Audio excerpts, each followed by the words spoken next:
Welcome back to my channel and आज की इस वीडियो के अंदर we are gonna start with maths का चैप्टर नंबर 10 सर्कल्स।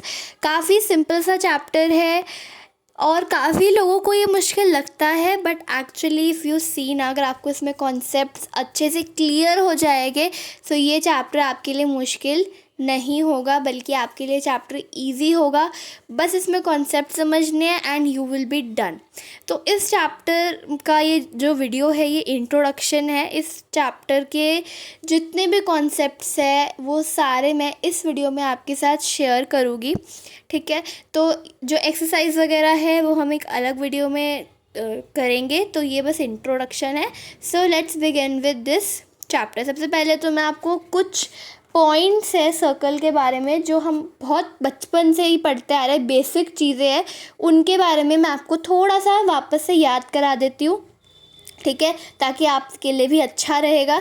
तो जैसे मान लो अगर ये मेरा एक सर्कल है, उसका जो बीच वाला पॉइंट होता है उसे हम कहते हैं सेंटर, ठीक है, इतना समझ आया। उसके बाद अगर इस सेंटर से मैं सर्कमफ्रेंस पे कोई भी लाइन ड्रॉ करती हूँ, ठीक है, तो वो मेरी कहलाता है रेडियस।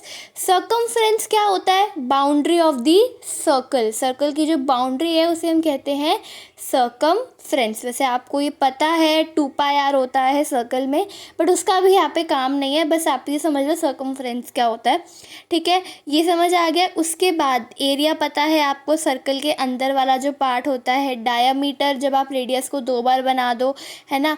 और सेक्टर क्या होता है? दो रेडियस के जब आप 2 रेडियस बनाते हो तो उनके बीच का जो होता है उसे कहते हैं हम माइनर सेक्टर, और बाहर वाले को मेजर सेक्टर, ठीक है, जो बड़ा वाला होता है। फिर कॉर्ड क्या होता है? कोई भी लाइन ड्रॉ करी आपने जो कि 2 पॉइंट को ज्वाइन करी है सर्कमफ्रेंस पे, तो वो होता है कॉर्ड। अब कॉर्ड के अंदर वाला छोटा वाला पार्ट इज माइनर सेगमेंट, और उसके बाहर जो बड़ा वाला पार्ट है ये वाला, इसे हम कहते हैं मेजर सेगमेंट, ठीक है। इतना क्लियर हो गया होगा, आई होप सो। इसमें तो कुछ खास नहीं है। अब हम आते हैं अपने मेन चैप्टर पे। चैप्टर में 3 सर्कल्स और के बारे में यहाँ पे पढ़ा है। तो देखो 3 केसेस होते हैं सर्कल के, या तो लाइन सर्कल को छुए ही ना, या लाइन सर्कल को 2 पॉइंट पे छुए, या 1 पॉइंट पे छुए, है ना। तो इसे थोड़ा समझाने के लिए मैं खुद से आपको बना के दिखाती हूँ, एंड आई होप उससे आपको और ज़्यादा अच्छे से क्लियर हो पाएगा, ठीक है। तो सबसे पहले एक सर्कल को ड्रॉ करते हैं, ठीक है। तो यहाँ मैंने एक सर्कल ड्रॉ किया है। अब हम क्या करते हैं, हम एक इस पे पॉइंट ले लेते हैं, ठीक है। अब अगर मैं एक लाइन और एक सर्कल लूँ तो मैं उसे 3 तरीके से अरेंज कर सकती हूँ।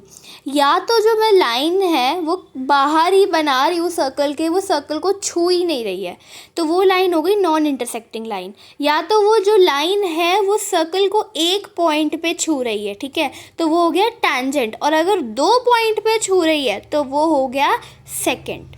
इतना क्लियर हुआ? तो मैं वापस से बता देती हूँ और भी अच्छे से आपको समझ आएगा। अगर हम एक लाइन लेते हैं और एक सर्कल लेते हैं, उन्हें आप 3 तरीके से जो है सेट कर सकते हो, अरेंज कर सकते हो। पहला केस है जिसमें आपकी लाइन जो है वो सर्कल को टच ही नहीं कर रही है, उसे आप कह दोगे नॉन इंटरसेक्टिंग लाइन। एक केस है जब सर्कल में 1 पॉइंट से ही जो है लाइन ड्रॉ हो रही है और टच कर रही है, तो उसे हम कह देंगे टैंजेंट। और जब 2 पॉइंट पे टच कर रही है, ठीक है, 2 पॉइंट से टच कर रही है, तो उसे हम कह देंगे सेकंड, ठीक है। समझ आ गया? इतना क्लियर हो गया होगा, आई होप सो।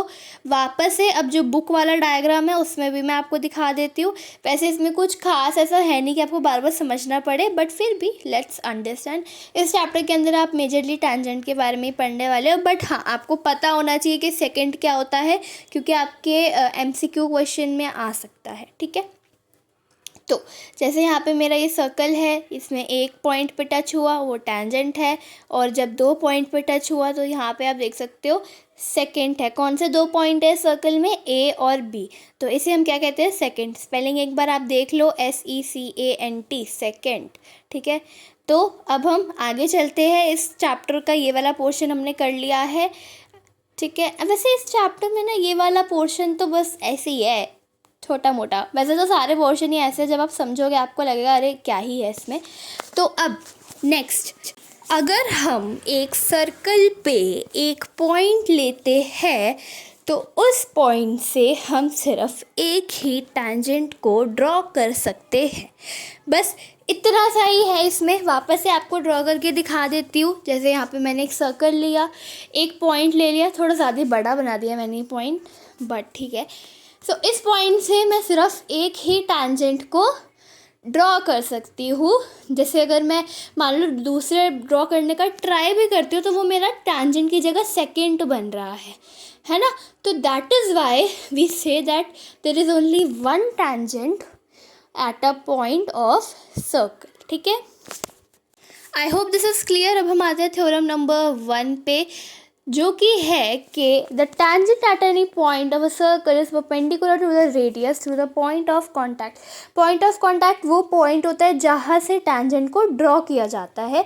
तो अगर मैंने एक सर्कल लिया है, ठीक है, उस पर मैंने एक tangent ड्रॉ किया है, तो उसके जो पॉइंट ऑफ कॉन्टैक्ट होगा और जो रेडियस होगा, ठीक है, यानी कि सेंटर से पॉइंट ऑफ कांटेक्ट जब मैंने एक लाइन ड्रॉ करी तो वो परपेंडिकुलर होगी मेरे टैंजेंट के। परपेंडिकुलर मतलब 90 डिग्री बनाएगी। अब मैं इन थ्योरम का प्रूफ नहीं करा रही हूँ क्योंकि कई स्कूल्स में कटवा दिया गया है, बट आप मुझे बता देना कमेंट्स में कि सही है, मतलब कराना है प्रूफ या नहीं तो मैं अगले वीडियो में करा दूँगी। ठीक है, यहाँ पे आप देख सकते हो, ये मैंने आपको बुक वाले डायग्राम में भी दिखा दिया है।